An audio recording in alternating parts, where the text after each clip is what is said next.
sitting in your pantry right now in fresh form, costing you money every single week, when the powdered version could last you up to 25 years or more.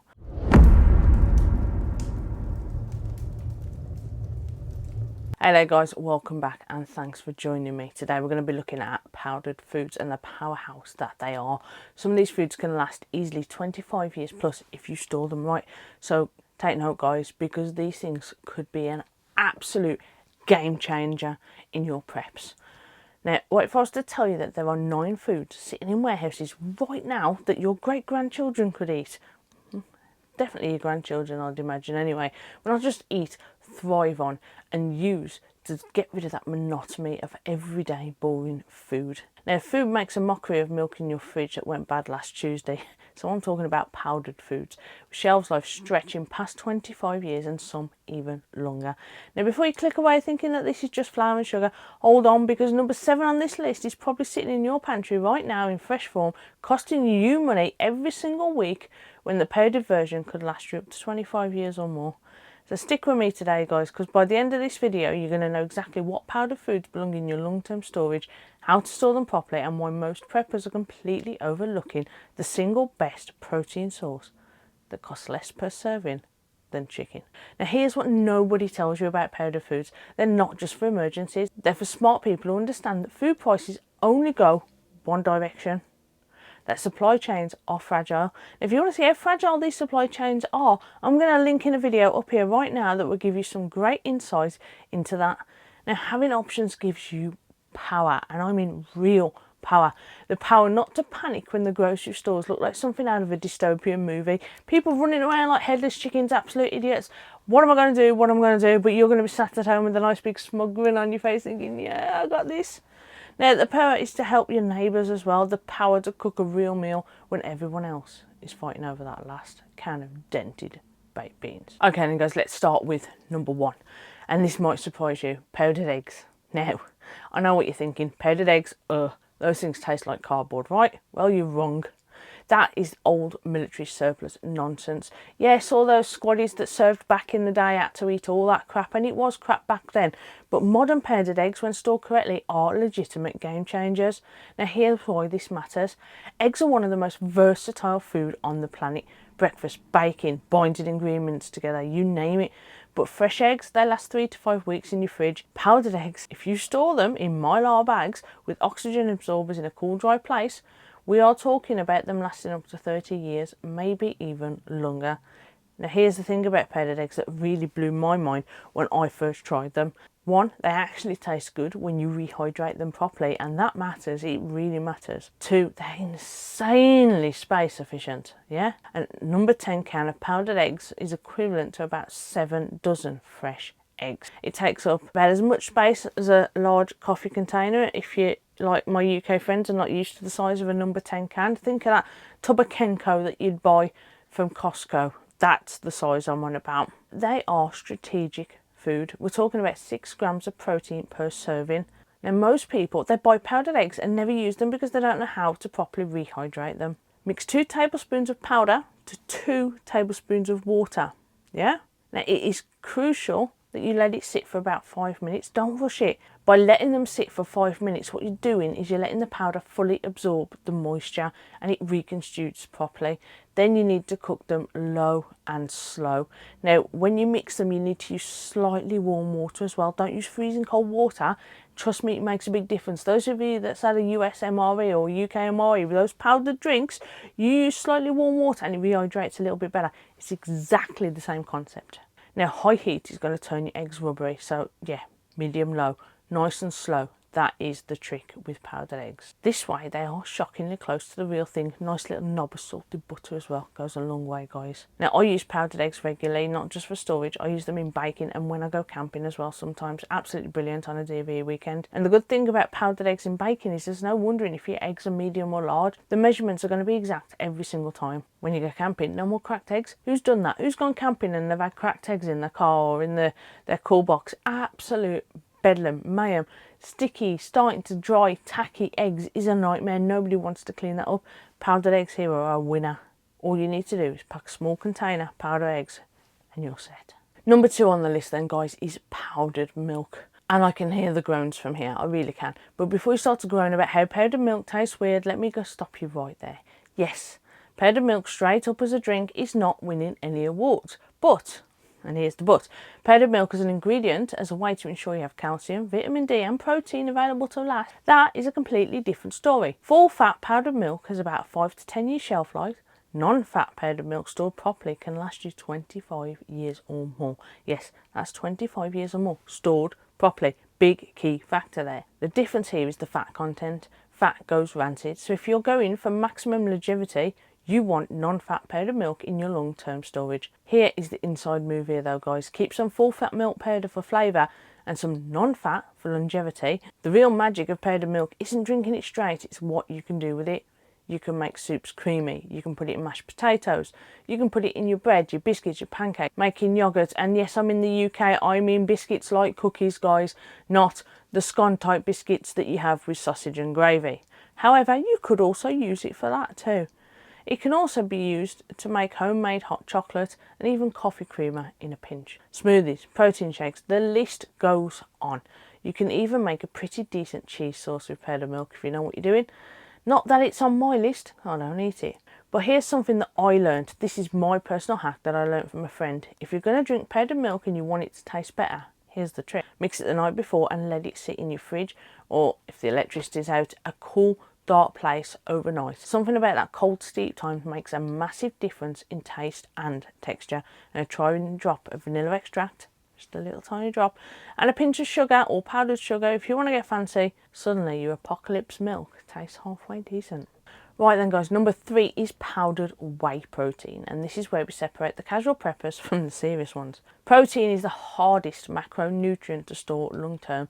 Carbs, easy. Fats, possible, but tricky. Protein, that is the challenge.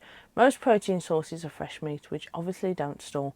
Canned meat, which is good but bulky and expensive, and dried beans, which are excellent but lack complete amino acids. This is where the whey protein enters. High quality whey protein isolate stored in a sealed container with oxygen absorbers can last you 10 to 15 years, possibly even longer. It's a complete protein source, meaning it's got all 9 essential amino acids that your body can't make on its own, and the protein density is unmatched. Now, a large container can give you 40 servings at 25 grams of protein each. That's 1,000 grams of protein in something the size of a large container, and we're talking about that round.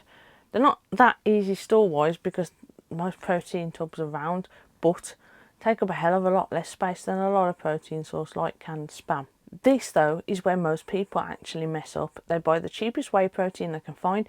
Usually it's loaded with artificial sweeteners, fillers and junk ingredients. Then they wonder why it clumps up and smells like shit, or even separates after a year. So in this instance, quality matters. You want whey protein isolate or concentrate from a reputable brand with minimal ingredients, and you absolutely must store it properly. I cannot stress that enough. Original container if it's sealed well, or transfer it to a mylar with oxygen absorbers for maximum longevity. I keep whey protein in my rotation because it's not just an emergency food, it's everyday food. Post-workout shake, quick breakfast when you're running late, mix it into your oatmeal or yoghurt for extra protein, or blend it into smoothies. You can even add it to pancake batter. It's versatile and it fills a crucial gap in long-term food storage that most people just completely miss. Number 4 then guys is powdered soup mixes. Now stick with me here because I'm not talking about the sodium bombs in the grocery store aisle that are mostly salt and MSG. I am talking about high quality dehydrated soup mixes that actually contain real vegetables, real seasonings and legitimate nutrition. Now these are available from several preparedness companies and even some regular brands. So if you know what to look for, the beauty of powdered soup mixes is threefold. So 1, they're a comfort food. In a stressful situation, a nice warm bowl of soup does something for your mental state that crackers and peanut butter just can't. And if you've mastered the art of homemade bread, which I talked about in my last video, then even better. Number 2, they're incredibly easy to prepare. Most just need boiling water and maybe 10 to 15 minutes of simmer time. You do not need any culinary skills. Number 3, they pretty much last forever. A properly packed powdered soup mix can easily hit that 25-year mark. Some manufacturers claim even longer, but here is the key. You need to read the ingredients carefully. Some soup mixes are mostly starch and fillers with a token amount of vegetables. You want one where the vegetables and greens are high on the ingredients list. Split pea soup mix, lentil soup mix, minestrone, black bean soup. These are all packed with fibre, protein and nutrients, not just empty calories. Don't forget guys, you can buy dehydrated vegetables and add them in as extra, just for a little bit of an extra kick. Now, I learnt this a while back when I bought a big batch of cheap soup mixes thinking I got a fantastic deal. 6 months later, I actually opened one up, didn't I? Although I opened them up at the time and they weren't too bad, 6 months later I opened another one to test in. It was lumpy crap that smelt and tasted stale. Absolute waste of money. Since then, I only buy from companies that specialise in quality preparedness food, or if you have the ability, make your own. Number 5 then, and this is a controversial one for me. And that's powdered cheese. So yeah, you heard me right. I don't eat cheese, but I am advocating for it because cheese in powder form, and before you make a face, understand that powdered cheese is already in tons of products you probably eat regularly. You ever had crackers with the bright orange dust? Powdered cheese. Movie theatre popcorn? Powdered cheese. Boxed macaroni and cheese, it's powdered cheese. The difference is when you buy a quality powdered cheddar or powdered cheese blend for long-term storage, you're getting a product that's going to last you 20 plus years, and this is going to serve as a flavour enhancer and fat source for countless meals. A little bit really does go a long way. Now, I might not eat it, but my family does. You can make cheese sauce for pasta or vegetables. You can add it to scrambled eggs, real or powdered, and you can mix it into mashed potatoes. You can use it as popcorn seasoning, add it to bread dough for cheesy biscuits. You can even use it to make a surprisingly decent cheese dip if you mix it with some powdered milk and some other ingredients. Now, here's the thing about fat in long-term food storage, it's hard to store. Oils go rancid, butter doesn't last unless it's freeze-dried or canned, and nuts have the oils that eventually turn. Powdered cheese gives you a shelf-stable fat source that also happens to taste good. It's not health food, nobody's claiming that. But in a situation where you're living off rice and beans for weeks or months, adding some powdered cheese to the mix makes those meals exponentially more enjoyable. Plus, and this is something that I didn't appreciate until during COVID, we ran out of certain foods and didn't want to go to the shops to find empty shelves. Flavour fatigue is a real thing. Even if you have enough calories, eating bland food daily, it's boring. It wears on you mentally, it's draining, and you just don't want to eat it anymore. Powdered cheese, if that's what you enjoy, is a cheap insurance against flavour fatigue. If that's something that you feel like you should stock up on, then go grab some. There's no point keeping these things on hand if you or your family don't like them though, guys. Only stock up on what you're going to eat. Now, number 6 is one of my personal favourites. It's powdered peanut butter. Some of you are going to be familiar with this from the fitness world, where it became popular as a low-fat alternative to regular peanut butter. But apart from a preparedness standpoint, powdered peanut butter is absolutely brilliant, and here's why. Regular peanut butter is already pretty shelf stable. It's a damn good item to have on your shelves if you want to be prepared. And unopened, it can last a year or two, but it's heavy, it's bulky, and the oil content means it's going to eventually go rancid. It's not going to last as long. Hot conditions are going to make this happen faster as well. Now, powdered peanut butter removes most of the fat, leaving you with concentrated peanut protein and flavour. Incredibly lightweight, takes up minimal space, and when stored properly, it can last 15 to 20 years or more. Now, you rehydrate it with water to make a spread, and I'll be honest, the texture's never quite the same as real peanut butter because you're missing the fat. But where powdered peanut butter really shines is as an ingredient. Now, you mix it into oatmeal, blend it into smoothies, protein shakes, cereal, all sorts. The applications are endless. Peanut butter oat bars are amazing when made right. A few little dried dates in there as well. Lovely. Now, the practical consideration is peanuts are legumes, which means they're relatively high in protein for a plant food. So about 7 grams per 2 teaspoon serving. They're also calorie dense, though less so in powder form since the fat's removed, but you know, you can't have it all. In a survival situation though, powdered peanut butter gives you protein, flavour and versatility in a package that'll outlast most of your other food storage items. I've got several containers myself in my preps and I actually use it regularly. But not because I'm trying to cut fat for my diet, but because I like having options. Some days I want the real thing. All that lovely, smooth, creamy, peanutty richness. Yes, I am a smooth fan. Other days I want to add peanut flavour to something without adding extra fat and calories. Powdered peanut butter gives me that option. Now, number 7, and this one is huge, guys. Absolutely huge. And that is powdered fruits. And specifically, I'm talking about freeze-dried fruit that's been ground into a powder, and this is where things get really interesting. Most people have never even considered this option. They think about storing whole freeze-dried strawberries or blueberries, which is great, but powdered fruit takes it to another level, guys. It's elevating it right up here. Why do you want fruit in powder form, you ask? Several reasons. First, it is the ultimate space saver. You can fit the equivalent of pounds and pounds of fresh fruit into a single jar of powder. Now secondly, it's incredibly versatile. You can rehydrate it into a fruit puree. You can mix it into yogurt or oatmeal and you can add it to smoothies. You can use it in baking to add natural fruit flavour and colour without added moisture. You can even make fruit leather by rehydrating it and spreading it thin. Thirdly, it retains most of its vitamins and antioxidants from the fresh fruit, especially if you freeze dry it rather than heat dehydrated. The real kicker, guys, powdered fruit gives you a way to add natural sweetness to foods without actually relying on sugar. Now don't get me wrong, I keep sugar in my food storage. Sugar is crucial, but powdered strawberries and powdered bananas or powdered mango even bring sweetness plus flavour plus nutrients. Sweetness, flavour, nutrients. 3 top things there, guys, that are going to keep you ticking over. Now you can buy commercial powdered fruits from various companies, but you can make your own if you've got a freeze dryer and a damn good blender. So buy fresh fruit when it's in season and cheap, freeze dry it, powder it, store it in mylar bags with oxygen absorbers, and boom, you've just captured summer strawberries or autumn apples in a form that's going to last you 25 to 30 years. Now I once made pancakes on a camping trip with powdered blueberries and strawberries that tasted shockingly close to real fresh pancakes. It goes down a right treat. I mixed powdered bananas into a chocolate or peanut butter protein shake, and suddenly my bowl and shake tasted even better. Now, the one thing that most preppers miss: morale matters, happiness matters, hope matters. Especially when you have children. You can have all the calories in the world, but if your food tastes like cardboard and every meal is depressing, that's going to wear on you. It's going to drain your energy and your mentality. Powdered fruit is one of those little luxuries that doesn't feel like a luxury until you need it. Then guys, it's priceless. That brings us on to number 8 then. So we've had powdered fruits. Now we've got powdered vegetables. This is where we get into the real workhorse of long-term food storage. Powdered vegetables, either individually or in blends, give you a way to add nutrition, flavour and colour to meals when fresh vegetables are unavailable or unaffordable. You can have your own garden, guys, in an emergency situation, but if it's the middle of winter and you've got a foot of snow, you ain't growing nothing. No, we're talking about powdered carrots, spinach, tomatoes, broccoli, sweet potatoes.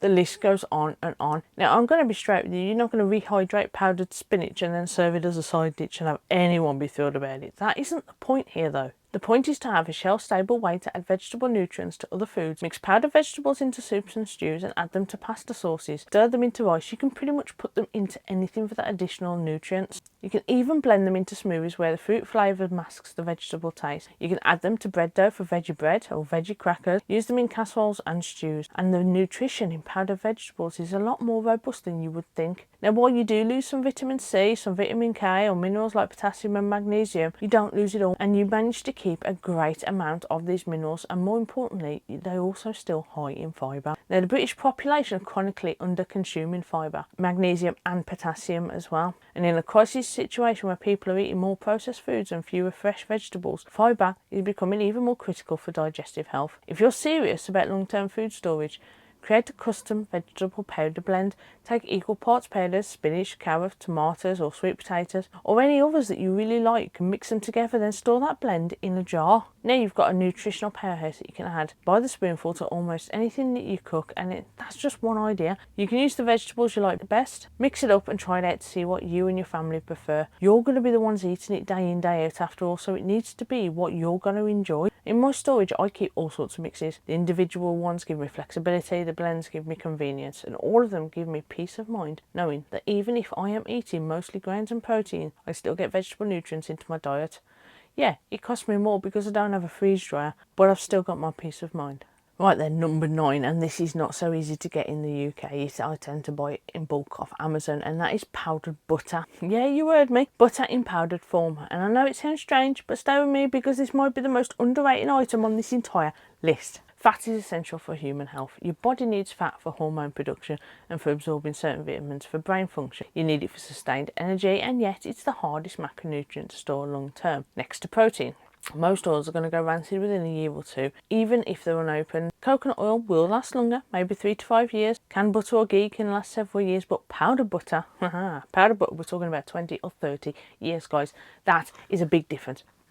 Big. It is a game changer. Now, powdered butter is real butter. It's been processed to remove most of the moisture and some of the liquid fat, leaving behind milk solids and enough fat to retain that buttery flavour. A little bit of same as the way they make protein powders as well, guys, to be fair. You rehydrate it with water, and honestly the texture is never quite the same as melted butter, but it's not going to be. Now, You can add it to anything. Baking, mix it into mashed potatoes, add it to pasta, use it to make butter sauce and stir it into hot cereal. Spread it onto bread if you're not too picky about texture. Butter melts on toast anyway, doesn't it? What's the problem? But beyond cooking, powdered butter serves a crucial nutritional role. Each serving contains fat, calories and fat-soluble vitamins like vitamin A in a long-term survival situation where you might be eating a lot of lean proteins and carbohydrate. Having a fat source here, guys, is critical. Without adequate fat, your body struggles to absorb nutrients properly. You feel hungry all the time, even if you're eating enough calories, and your energy levels tank. Then your mood suffers. And don't forget, guys, add a bit of salt to that butter as well. Nice bit of salted butter, you're getting your extra minerals there too. Right then, guys, so if you, like me,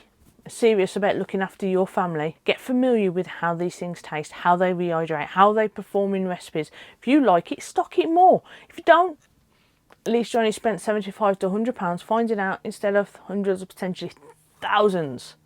Right, let's recap then, guys. What have we covered? We have covered nine powdered foods that can last up to 25 years or more if you store them right. Yeah, don't forget, that is the big, massive key factor: storage. Store them right and they are going to last longer. We've got powdered eggs for protein and versatility, powdered milk for calcium and bacon, powdered whey protein for concentrated complex protein, powdered soup mixes for comfort and convenience, powdered cheese for fat and flavour, powdered peanut butter for plant protein and taste, powdered fruit for natural sweetness and nutrients, and powdered vegetables for fibre and vitamin. We've also got powdered butter for those essential fat. But knowing what these foods are is only half the battle. You need to know how to store them properly, because even the most shelf-stable foods will fail if you store them wrong. Check your preps periodically. Anything that's showing any signs of going bad and ruining the rest of your food, chuck it out. It ain't worth. Rotate your food as well, guys. Make sure you're keeping a good rotation, because you don't want something sat at the back of your shelf that's been there for 50 years when you could have rotated it and eaten it. Don't waste food. So as a bonus for you then, guys, we've got 4 critical rules for storing powdered foods long term.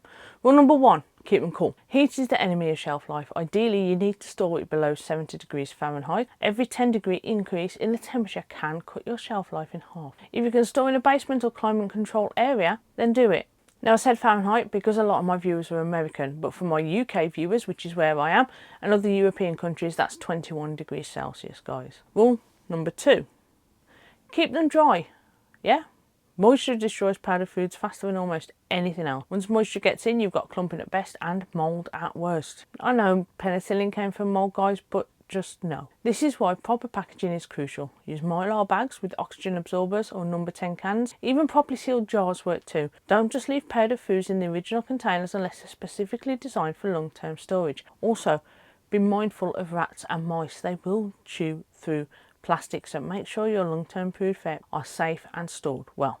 Number 3, protect from oxygen. Oxygen causes oxidization. This leads to a nutrient degradation, flavour loss and rancidity. Oxygen absorbers are cheap and incredibly effective. A 2000cc oxygen absorber in a 1 gallon Mylar bag will remove virtually all oxygen between 24 to 48 hours. This is going to create an environment where nothing can grow or degrade. And number 4 then, guys, last but not least, protect from light. Light, especially UV light, breaks down nutrients and can cause flavours to change. This is why store-bought powdered foods often come in opaque containers. If you're using clear containers for convenience, like jars, store them inside a dark cabinet or pantry. But better yet, use Mylar bags, which are completely light-proof. Okay then, so you follow those 4 rules, your powdered foods are easily going to hit that 25-year mark. You've got to look after them well. Ignore them and you're going to be disappointed when your 5-year-old powdered milk smells like old socks. Now this part is very important. Having all of these powdered foods is absolutely fantastic. They don't do you any good if you've never used them. If you don't know what they taste like, you don't know how they go with things, what they blend into, or how to prepare them.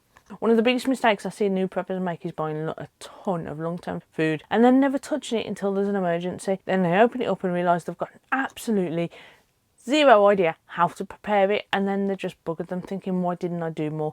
And by then it's pretty much too late. They don't like the taste, or they're missing a critical component to make a meal because prepping can be expensive and they want to save where they can, which is understandable, but you have got to try it all and see what works for you. There's no point buying 1,000 packs of single meal spaghetti bolognese dehydrated if you've not tried just one to make sure you like it. Okay, so my challenge to you Buy 1 or 2 of the powdered foods that we've just talked about. Actually use them. Make powdered eggs for breakfast this weekend. Use powdered milk in your next baking product, or even use both. Try powdered vegetables in a soup. Those pot noodles you're eating, guys, they've got dehydrated vegetables in them. Think you're already eating them. Now get comfortable with these foods now when there's absolutely no pressure. You can experiment, you can make mistakes. This way, if you ever need to rely on them, you've already made the mistakes and you're going to be absolutely fine. If you know someone that's going to benefit from the information in this video, then please share it with them. Preparedness is about community. It's about helping each other to become more resilient. Remember, the best time to prepare was yesterday. The second best time to prepare is now. Start small, start today. You don't have to spend a fortune and it doesn't have to be massive. Every step that you take towards preparedness is a step towards peace of mind. That brings us to the end of this video then, guys, so thanks for sticking around. Please like, share, subscribe, hit that bell button and you'll know when I put out a new video. But most importantly, guys, stay safe. I'll be back with you soon for more Eats, Treats and MREs.